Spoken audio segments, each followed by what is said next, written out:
Padre Celestial, que queremos poner en tus manos cada una de estas peticiones. Primero, Señor, oramos por los enfermos, por Gerardo Pacheco, por Marcelo Rauda, por nuestros hermanos Jorge y Naida Rivas, por Carlos Portillo, oramos por Amílcar Duarte, por la hermana Lourdes, por Andrea Sotelo. Cada una de estas oraciones, de estas peticiones son por sanidad, Señor. También seguimos orando por el pastor Gigi, por que tú cumplas con él, Señor, el propósito por el cual lo has llamado, Padre. Que tú también, Señor, te ocupes de nosotros, Padre Celestial, como iglesia.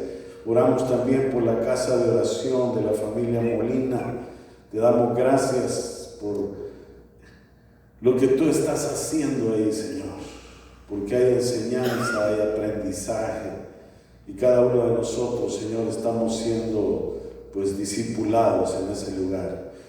Oramos también, Padre Celestial, por nuestros países, por cada uno de los presidentes, de los magistrados, de los senadores, de los diputados de las asambleas. Señor, en el nombre de Jesús, derrama de tu gracia sobre cada uno, Señor.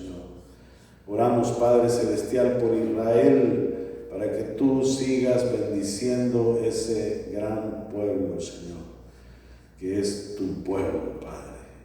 Tenemos una petición especial por un proyecto especial, Señor. También queremos orar, Padre, por la unión de los hermanos de mi hermano Rolando, Padre.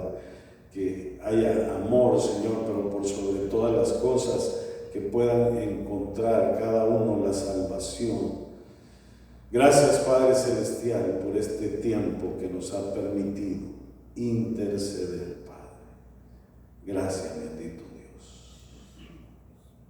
Vamos a cantar un canto más. Este canto dice: Rey de Gloria. Está basado en el Salmo que acabamos de leer. Así que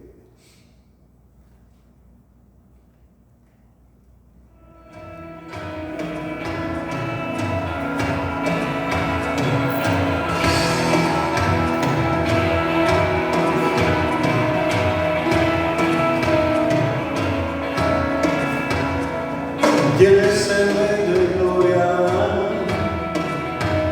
Me persigue con su amor, la sombra en sus palabras, susurrando en mi interior. Mi conciencia me recuerda, necesito su perdón. Él es el Rey de Gloria, Él me lo ofrece. Oh Rey del universo y príncipe de paz, revelándome los cielos, los misterios que me dan.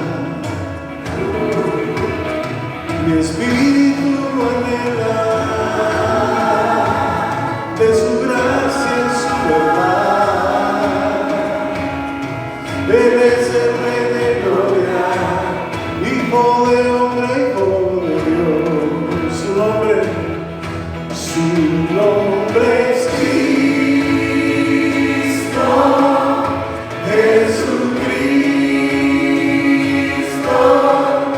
Dios poderoso, Rey de mis deseos.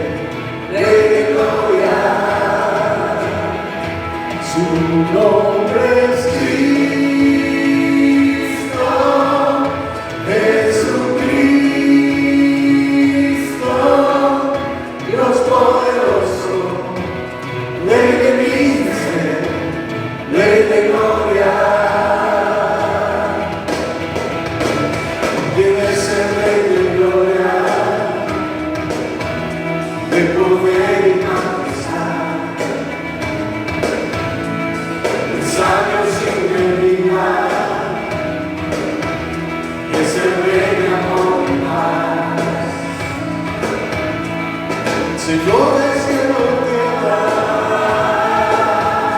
y el único creador, eres el Rey de gloria, eres todo para mí. Su nombre es Cristo, Jesucristo, Dios poderoso, Rey de vida, Rey de gloria. Su nombre es Cristo, Jesucristo, Dios poderoso, Rey de vida, Rey de gloria.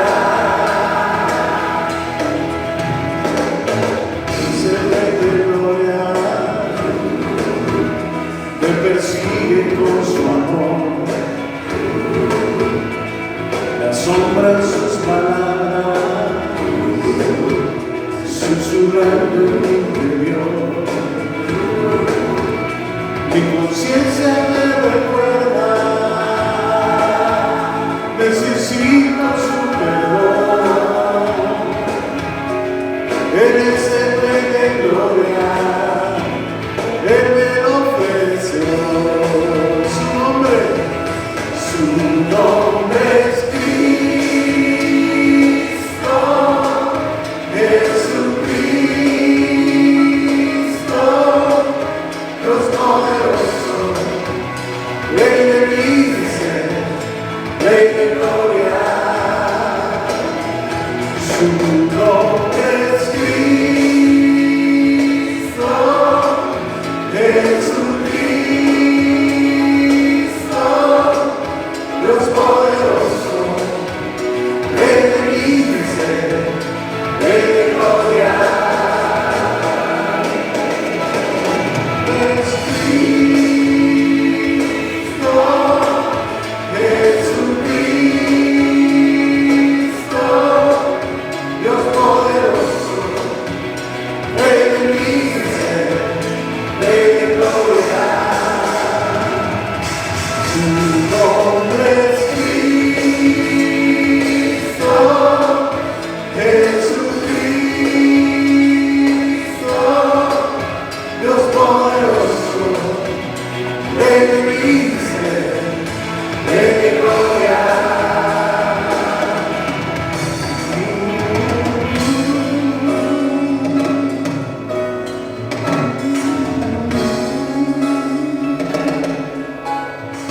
Dios poderoso, Rey de vida, Rey de gloria. Gloria a Cristo Jesús. Gloria a Dios. Vamos a ir a la palabra hoy. Así que quiero que busque el libro de los Hechos de los Apóstoles, o el libro de los Hechos del Espíritu Santo. Vamos a leer el capítulo 8, del 1 al 8. Hechos 8, del 1 al 8.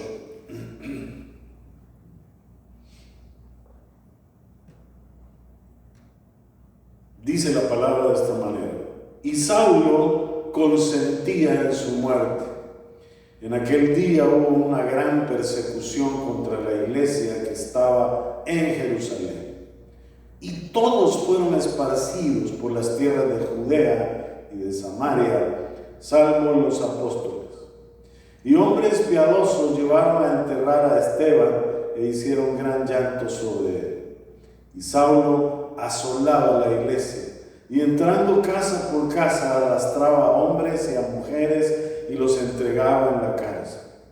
Pero los que fueron esparcidos iban por todas partes anunciando el evangelio. Entonces Felipe, descendiendo a la ciudad de Samaria, les predicaba a Cristo. Y la gente unánime escuchaba atentamente las cosas que decía Felipe, oyendo y viendo las señales que hacía. porque de muchos que tenían espíritus inmundos salían estos dando grandes voces, y muchos paralíticos y cojos eran sanados. Así que había gran gozo en aquella ciudad. Hasta ahí vamos a leer. Oremos. Padre, oramos por esta palabra. Te pedimos que tú nos hables. Y una vez más te pido que no sea yo hablando, sino tú, a través de mis labios. En el nombre de Cristo Jesús. Amén. Pueden tomar asiento, hermanos.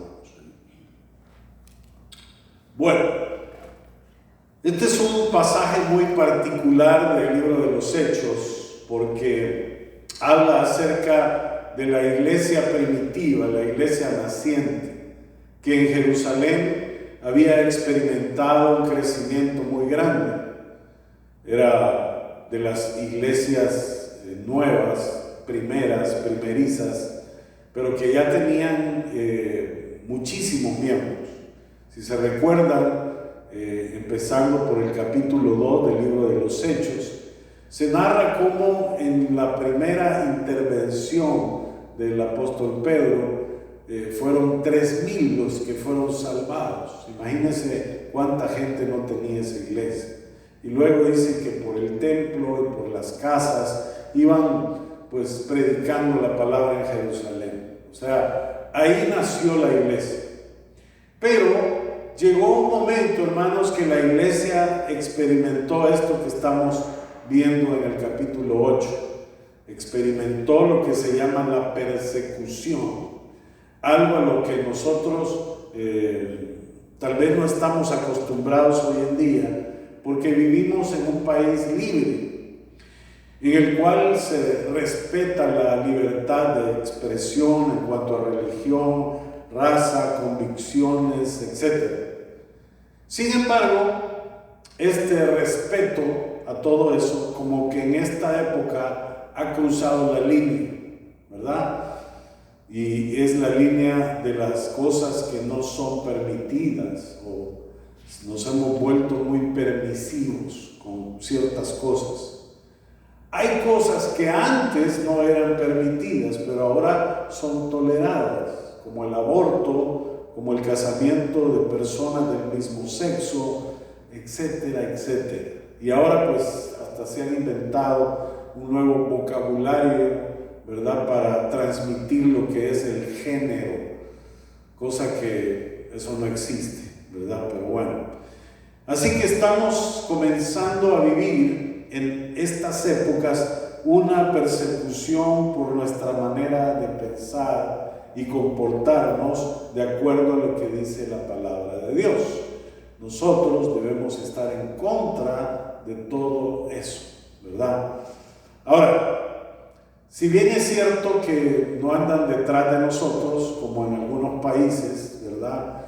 Digamos, en los países musulmanes, los cristianos tienen que ser agentes secretos, ¿verdad? Porque si ellos dicen que son cristianos, pues los matan, así, de fácil. Entonces, están proclamando la palabra, pero en la forma secreta. Se reúnen en lugares donde no se den cuenta, las Biblias las pasan en contrabando, imagínense, contrabando de Biblias en un país.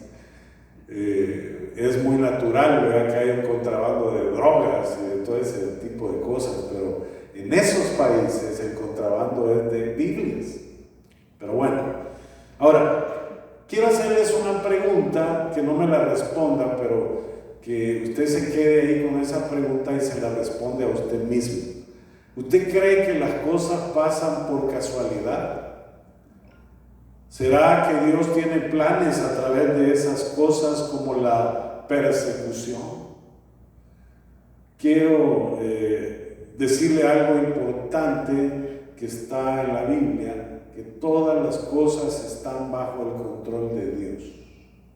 Nada se escapa, ¿verdad? Cuando leímos el Salmo 24 nos damos cuenta que dice que del Señor es la tierra y su plenitud. ¿Por qué? Porque Él la formó, Él la creó.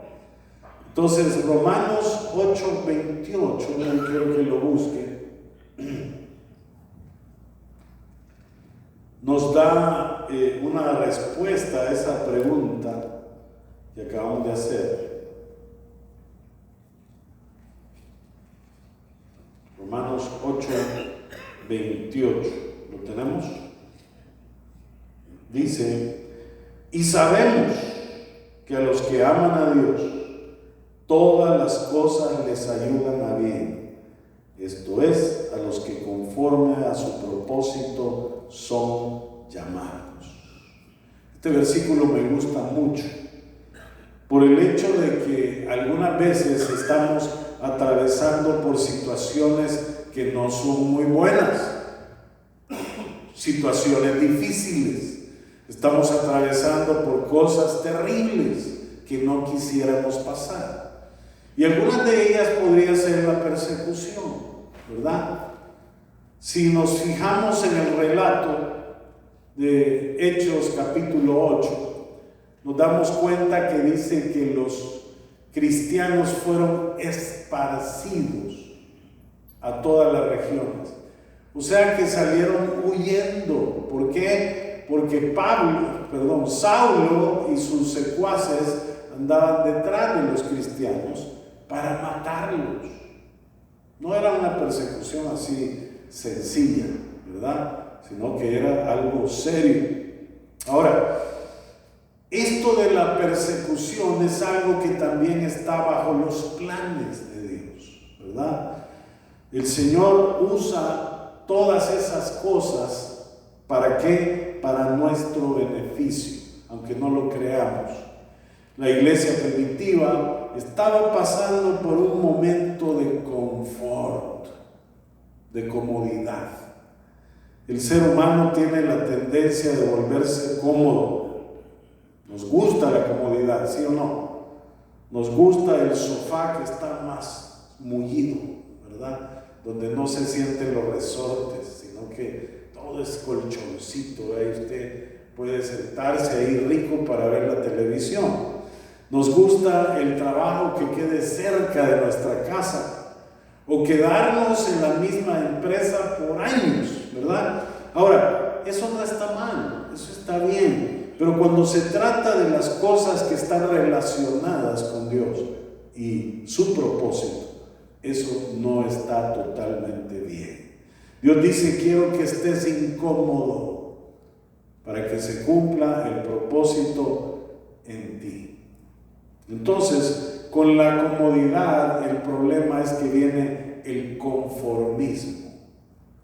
Con la comodidad nos sentimos conformes, estamos conformes con lo que estamos haciendo y llegamos a creer que eso es suficiente.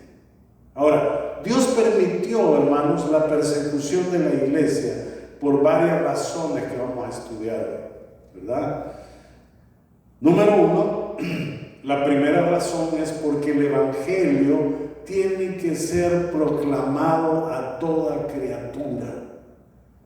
No podemos callarnos la boca, no podemos quedarnos en el mismo lugar. Y eso era lo que estaba pasando, la palabra no salía de Jerusalén.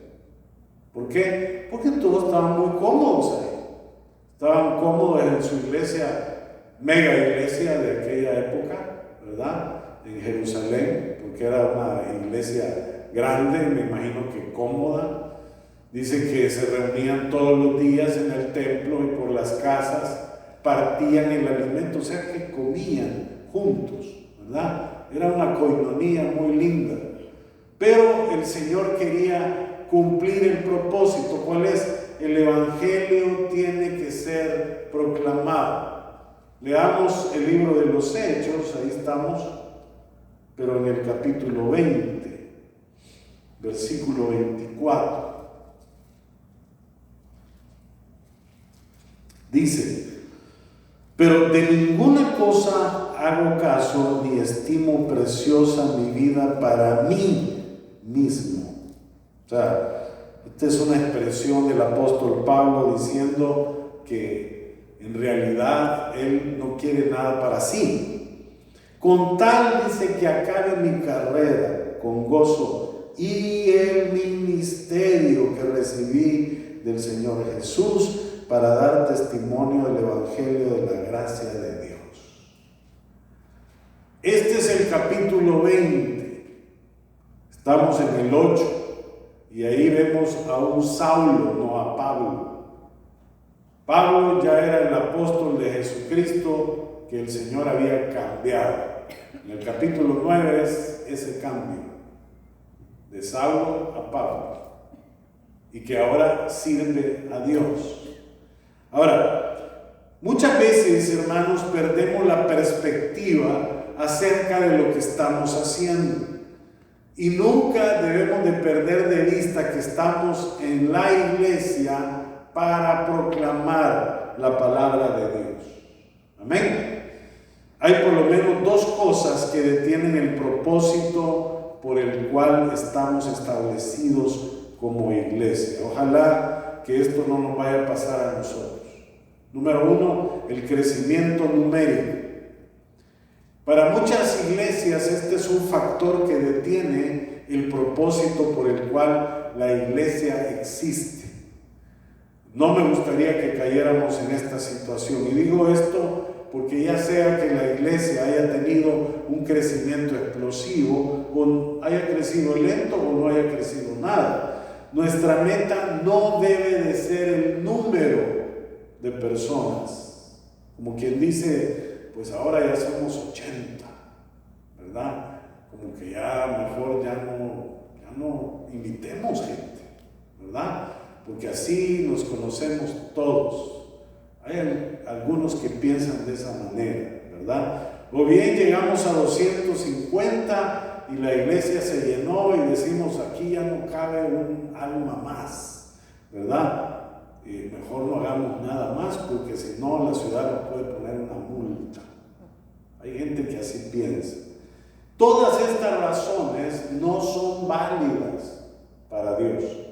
Lo que determina la cantidad de gente que va a tener una iglesia no somos nosotros, no son los programas de la iglesia, no es la clase de evangelismo que vamos a hacer, sino simple y sencillo, se trata de la voluntad de Dios.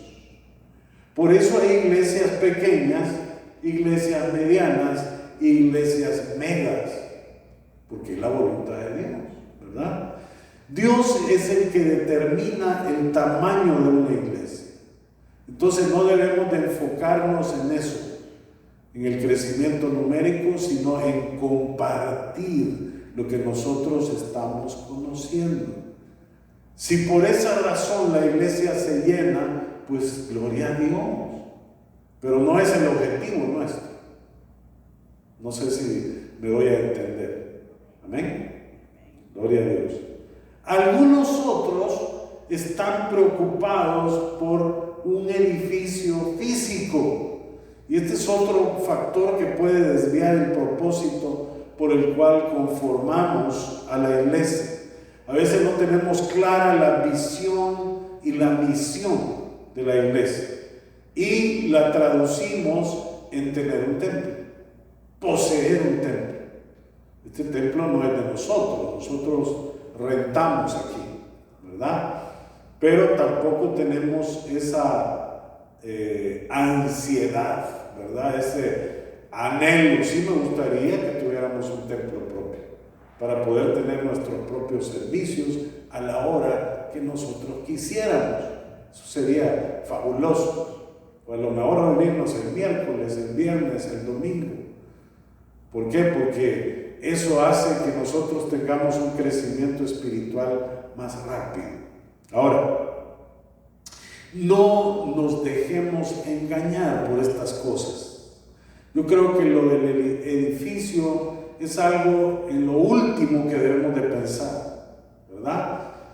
A menos de que de repente nos dijeran, mire, se tienen que ir, pues hay que buscar un lugar, ¿verdad? Dios es soberano, hermanos. Él es el dueño del oro y la plata. Él es poderoso, y si existimos como iglesia para adquirir un templo, estamos mal delante de Dios. A eso me refiero. Tenemos que esperar a que Dios nos diga, este es el momento, porque esa es la voluntad de Dios, ya que Él va a dar el lugar. va a dar los recursos, va a dar la facilidad. Él se va a encargar de llenar el lugar. Entonces, mis queridos hermanos, no debemos de perder de vista que el propósito por el cual existimos como iglesia es el de proclamar las buenas nuevas de salvación. Amén. Gloria a Dios. La razón número 2 es porque Dios quiere que nosotros hagamos este trabajo. Amén. Si no, para Dios sería tan fácil mandar un pelotón de ángeles, ¿verdad? Gabriel, llévate 50,000 ángeles para allá en la ciudad de Artesia para que vayan a evangelizar. Imagínense cómo sería eso. Tocándole la puerta a un angelito. Queremos que conozcas al Señor Jesús. Todo el mundo caería desmayado, ¿verdad? Ese no es el plan de Dios, hermanos. El plan de Dios es que usted y yo, todos los que estamos aquí, nos convirtamos en portavoces. Amén. Dios quiere que nosotros hagamos el trabajo. Dice la porción que escogimos, Hechos 8, versículo 4, pero los que fueron esparcidos iban por todas partes anunciando el Evangelio. Imagínense que Dios tuvo que crear una persecución. ¿Para qué? Para que la gente se pusiera a compartir la palabra. No esperemos a que eso vaya a pasar en esta iglesia. Amén. O sea, mejor hagámoslo antes, ¿verdad? Porque sería feo que nos mandara la persecución el Señor y entonces sí abriéramos la boca. Entonces, este trabajo es hecho por nosotros, es el deseo de Dios, así lo diseñó Él. Por lo tanto, debemos de ser obedientes. Algunos piensan que este trabajo de proclamar las buenas nuevas debe ser hecho solo por los pastores, los predicadores, los líderes de la iglesia, los maestros, los músicos. Eso no es del todo cierto. Ese trabajo nos corresponde a todos los que pertenecemos a la iglesia. El deseo de Dios es que usted, hoy está fácil, ¿no? Que todos los que estamos aquí, ¿verdad?, hagamos ese trabajo. Pero la iglesia, y esto me duele decirlo porque es feo, pero es la verdad, estamos en un proceso de hibernación. ¿Saben lo que es eso? ¿Verdad? Estamos congelados, como que viviéramos en la época del hielo, ¿verdad? Miren, los únicos que hibernan son los osos polares, pero así los diseñó Dios. Ellos duermen 6 meses cuando el invierno está allá. Tienen suficiente comida en todo ese cuerpecito que tienen para aguantar esos 6 meses durmiendo. Pero mire, usted tiene bastante comida espiritual, ¿sí o no? Que ha comido durante mucho tiempo. El Señor dice, ya es tiempo que salgas y que compartas la palabra. Sal de la hibernación. Los osos así fueron creados, pero usted no. El problema con la iglesia es que este proceso de hibernación se ha prolongado por mucho tiempo. Y vivimos como que si no nos importara el mundo de afuera. Algunos dicen, ay, menos mal que soy cristiano, me voy a librar de un montón de cosas. El mundo, ay, se va a acabar. No nos metamos con el mundo. Uy. Mire, allá afuera hay una gran necesidad de Jesucristo. Algunos a lo mejor no se les nota, pero cuando usted comienza a platicar con la gente se da cuenta que todos tienen necesidad. Amén. Miren, una de las cosas por las cuales la persona que me evangelizó a mí no me quería decir nada, porque él me veía bueno. Imagínense. ¿Y cómo le hablo yo de pecado si este es más bueno que el pan? Decía. Eso es lo que él decía, ¿verdad? Entonces llegó un momento, después de 7 años de andarme persiguiendo, que me dijo: yo ya no aguanto más. Yo te quería presentar a Cristo si nunca me has dicho nada. ¿Querés recibir a Cristo? Sí, le dije yo bien enojado, ¿verdad? Y en ese momento, mire, recibí a Cristo y mi vida cambió. ¿Por qué? Porque había necesidad en mi corazón. Así como yo, así hay mucha gente allá afuera. Dios nos ha dado el privilegio, hermanos, porque yo no lo veo como una responsabilidad. Es un privilegio de poder compartir su palabra y de ministrar vida abundante a los demás. Algo que debemos entender como cristianos es que ya no vivimos para nosotros mismos. No nos comportemos como si fuéramos el centro del universo, la última Coca-Cola del desierto, ¿verdad? Y todo gira alrededor nuestro. Pensemos en un momento en las palabras del apóstol Pablo: ya no vivo yo, mas Cristo vive en mí. Debemos entender que vivimos para la gloria de Dios. Todo lo que hacemos es para su gloria. Amén. Por ahí alguien me dijo: pastor, yo le estoy pidiendo a Dios más dinero. Yo me quedé, ¿verdad? Bueno, ¿y para qué quiere más dinero, hermano? Bueno, me dijo él, para comprar una casa. Oh, está bien. Para vivir mejor. Ok. ¿Y para qué quiere vivir mejor? Bueno, pues para estar bien, me dijo. Si usted se fija en esas respuestas, no tienen como objeto darle gloria a Dios, sino que ¿qué? Agradarnos a nosotros mismos. O sea, el objetivo de ese hermano en Cristo era tener más dinero. Imagínense. Pedís, dice la Escritura, y no recibís, porque pedís mal para gastar en vuestros deleites. Y mire que el Señor nos ha dado permiso de que le pidamos. Pedid y se os daréis, buscad y hallaréis, tocad y se os abrirá. O sea, el Señor nos da permiso, ¿verdad?, que pidamos, pero tenemos que tener cuidado y criterio para pedir. Amén. Pedís y no recibís, porque pedís mal para gastar en vuestros deleites. Santiago 4:3. Como hijos de Dios, debemos revisar cuidadosamente este punto.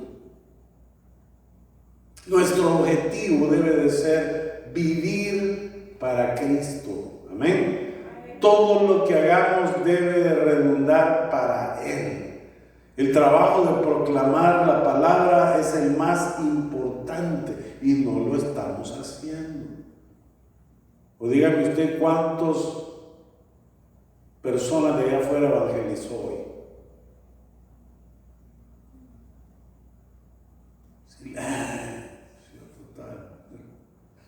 Entonces, mire, si todo lo que hacemos lo hacemos para la gloria de Dios, lo más importante, mire, Él ya lo hizo. La parte que le tocaba a Cristo era morir en una cruz. Y lo hizo, mire, bien hecho. Ahora somos nosotros canales. ¿Para qué? Para que Dios actúe a través de nosotros. No nos callemos, hermanos. Hablemos su palabra. Cada vez que usted tiene un encuentro con alguien, es una magnífica oportunidad para presentarle a Jesucristo. Amén. Y no entre en polémicas, ¿verdad? No se vaya a pelear con la gente, porque el Señor no quiere que nos peleemos. Nada más presente al Señor. Hay algunos que se andan peleando, que la Virgen, que esto, que los santos. No hable de eso.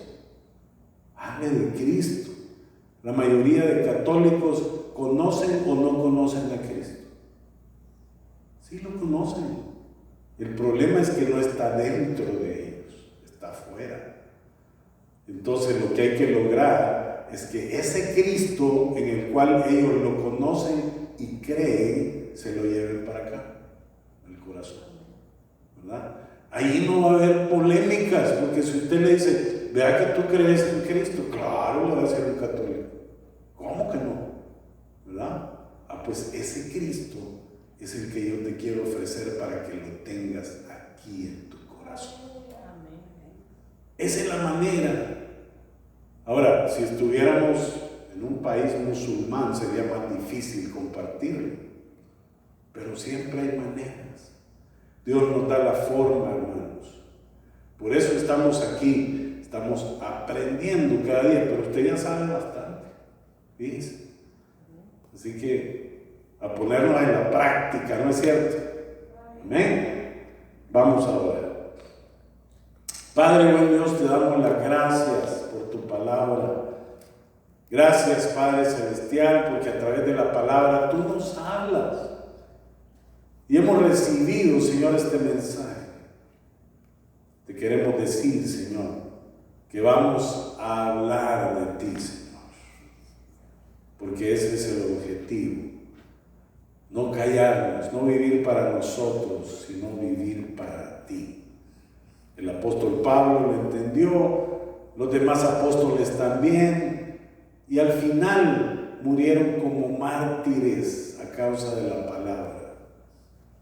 Señor, en el nombre de Jesús, yo sé que todo lo que nos pasa, tú lo pones para bien nuestro, para beneficio de nosotros, porque te amamos. Ayúdanos, Señor, a ser obedientes. Te lo pedimos todo, Señor, en el nombre de Cristo Jesús.